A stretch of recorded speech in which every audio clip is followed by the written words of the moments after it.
العقيدة الصحيحة وتعليم القرآن والسنة والرد على الشبهات الفكرية، لأن العصر الحديث مليء بالتحديات المعرفية والتقنية والاجتماعية، ولذلك يجب أن يكون العالم المعاصر فاعلا للتيارات الفكرية المنحرفة، الإلحاد، اللاتينية، التشويق الإعلامي للدين والتفسيرات الخاطئة للنصوص. دوره ليس فقط بيان الحق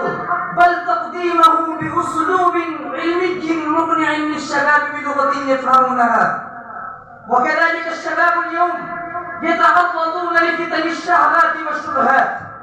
ويحتاجون إلى قدوة صالحة توجههم وتحتويهم، لذلك من واجب العلماء أن ينزلوا إلى الميادين التربوية والرقمية وأن يتفاعلوا مع الشباب عبر المنصات الحديثة